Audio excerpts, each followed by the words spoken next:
So for today's What Wednesday question, we had a subscriber send us a question. With your Class A, what features were you excited about, but you actually used very little?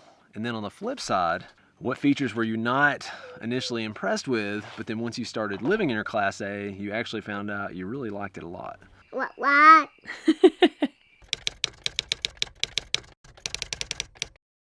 You say thank you? Thank you. Thank you. So I cannot believe it's happened so fast, but we've already topped 20,000 subscribers. We're just super honored, and we just want to thank you guys. And as far as our Class A, with some things we thought we'd love but didn't love, or some things we didn't love but ended up loving, here's a few things having to do with that. One of the things on our must-have list when we were first looking for our home, our RV home we were going to live in, we wanted a double slide out in the living room and kitchen area. We were walking into tons of RVs, and we finally realized that that was a feature that we really liked. We're like, why does this one really catch our eye? What is it about this that we love? And we realized it was that, that double slide out that really gave that extra room. It was like, we have to have this. We weren't negotiating any other way, and then we did. Yeah, it's really funny how you think you have to have things and then find out it's not as big of a deal. And it's been totally fine. I mean, yeah. we have one slide out on our living room and kitchen area, and I think it's been plenty of room. And I mean, obviously a double would be nice, but it's very doable with what we have. We really enjoy it. Something else, I don't know if this was like a must-have on our list or anything like that, but we thought, yeah, it'd be nice to have a TV in the bedroom. In almost a year, we've turned that thing on less than 5 times. I don't know. It's actually kind of like a treat. We're like, hey, let's have a a date night and watch a movie in the bedroom, because that's about as far as it can it can go. It's almost an eyesore because it's like taking up a third of our wall space over there, and we rarely even use it. So I don't know why we thought we had to have a king bed too, because we didn't have a king bed when we had a house. So no. I don't know why that was like one of our have to have it. Our Sandpiper fifth wheel just happened to come with one, and it was pretty amazing. I'm not gonna lie.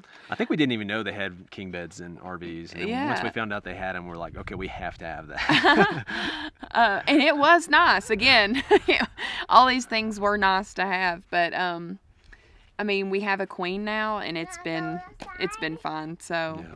And these are for us. Obviously, because we've chosen some things for us that we feel like are must-haves that might not be must-haves for other people. A king bed might be a huge deal for you. The TV in the bedroom might be a big deal. One feature on our Class A, I know when I was looking for them, I thought I would use was the side cameras on the Class A. I thought, man, that'd be great to see what's on the side of me when I'm making turns and everything else. I rarely, if ever, even look at that thing with the side cameras, because when you've got your blinker on and you're making a turn, where are you looking at? You're not looking down at the screen to see what's going on. You're looking at your mirrors, because that's what's live. That's what gives you the best shot.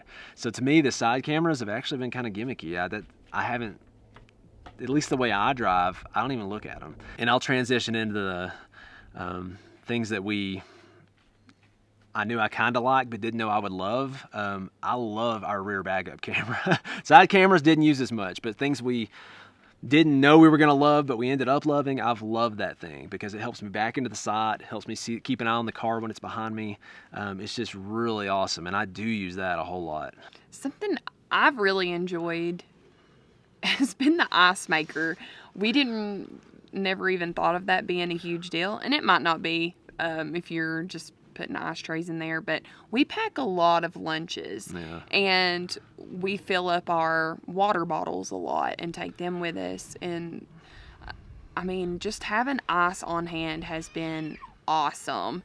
And we've never had that as a feature in any of our other RVs, so I didn't know that was as cool as it was, but we have absolutely loved it. It's not like we would never buy an RV that didn't have an ice maker, but it's definitely nice to have. If you see one that's got one, it's a perk to us. Yeah. Especially on a hot day. I know you probably might think, oh, it's taking some of your freezer space away, because that's kind of what we thought. We thought, oh, what a waste. It's taking our freezer space away. But it can have the freezer space. Yeah. Like, I love it. I love having our ice maker. Yeah. One other thing that I knew I'd kind of like it, and I knew it'd help, but I just didn't realize how big of a help it would be the automatic stabilizers. It's so crazy nice to pull up to a site, press a button, and then it just stabilizes, especially when it's raining, or if it's cold, or you just don't feel like getting out, just pushing that button. I mean, I remember the first time that we leveled our fifth wheel, it was no kidding, which this is still one of the most unlevel spots I think we've ever stayed at, was the first time we leveled our fifth wheel, where we leveled it. But it took us, I mean, it was over an hour, I think, to level that thing. Oh, yeah. It was forever. I was like finding random boards and pulling up, and then the board would slip out, and then we'd realize it's not enough, have to go get another board, because I hadn't bought the plastic blocks or anything like that yet. Another thing we've really enjoyed is the fireplace. I just thought, oh, that looks cute. It makes it homey in here. I didn't actually know that it would be as beneficial as it is.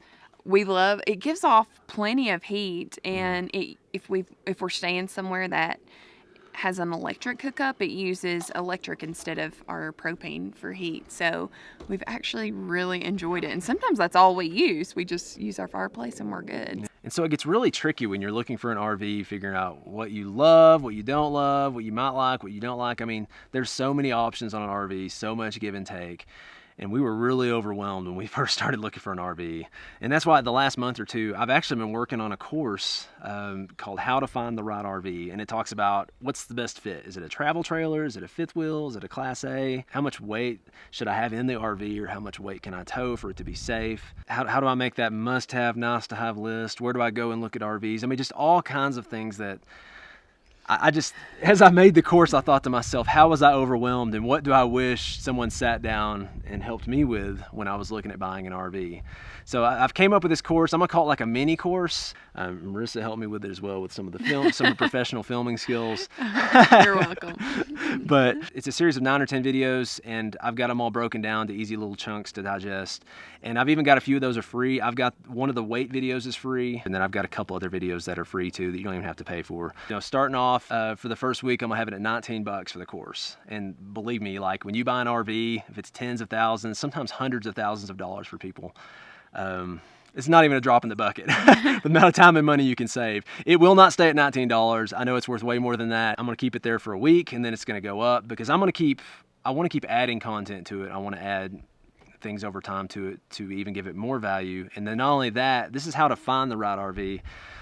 If there's interest in this and people do enjoy this, I want to create a course called How to Buy the Right RV. Whether it's Craigslist or your local search, or whether it's buying through a dealer, I want to go through all the details of what we went through when we bought our RVs, and what kind of numbers you're looking at, and interest rates, and just all the details. If you're getting a loan, if you're not getting a loan, the best how the numbers work out, because there's a lot that goes into buying an RV. And just want to make that process just a little bit easier for you guys. So if you're interested in that, it's findtherightrv.com. I'll also have a link to it in the video description and the video of itself. As always, if you got questions, comments, let us know.